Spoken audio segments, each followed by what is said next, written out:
For decades, whenever it was whispered that someone was diagnosed with cancer, the euphemisms, the C word or the big C, were often used to soften the sound of it.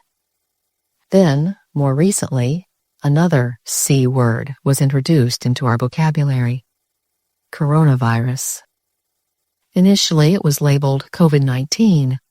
Later, it was simply called COVID. The letters CO standing for corona, VI for virus, and D for disease. Indeed, cancer and COVID are both dreaded C words. But there's another C word that, though not an actual disease, is often just as dreaded as one: correction. As humans, tainted with pride, we want to be right? So we usually don't like to be corrected, for it means that something about us isn't right. We tend to not like to even be taught anything, for it means that we don't already know everything.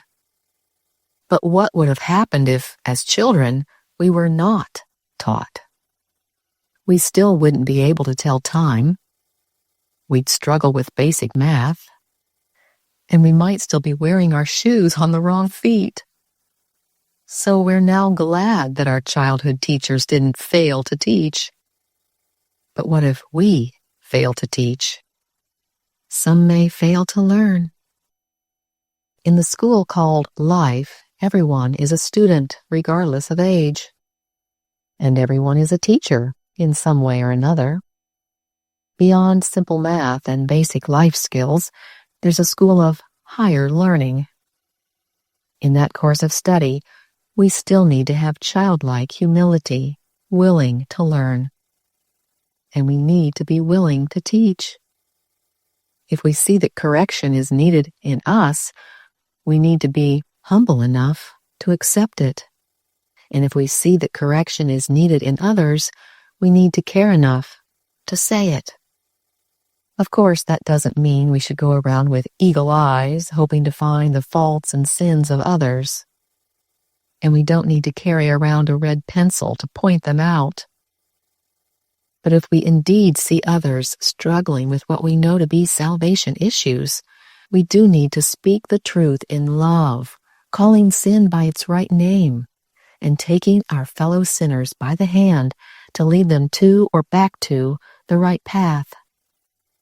We can indeed trust the Holy Spirit to do the convicting and correcting, but if people are in deep rebellion, they've obviously, hopefully only temporarily, closed their ears to the Holy Spirit's voice.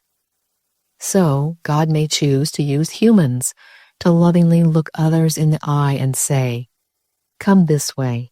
The road that you found yourself on is not the right way." We can't leave it up to street signs to relay that message, or any other sign. Remember the video that's titled, "Lost Without a Phone"? A friend and I could still be lost were it not for the trail planners who had posted signs along the paths, including a huge sign deep into the woods that let hikers know that the road that they're on won't lead them out. We didn't know. We thought we were going in the right direction.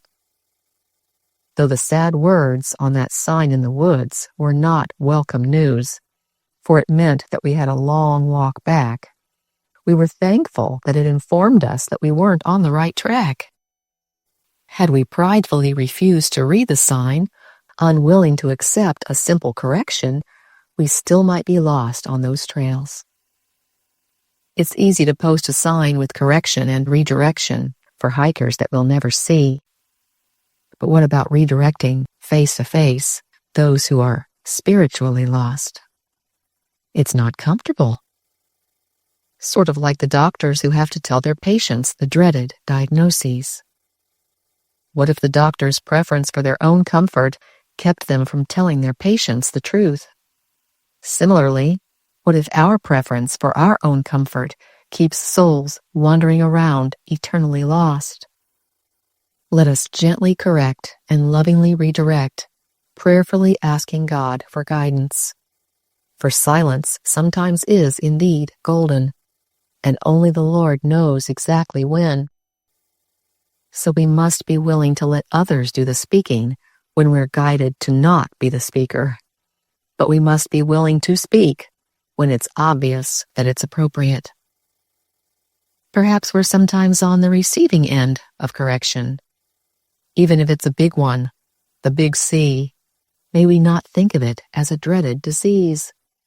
Rather, may we be forever grateful instead of hateful to those who love us enough to do the uncomfortable.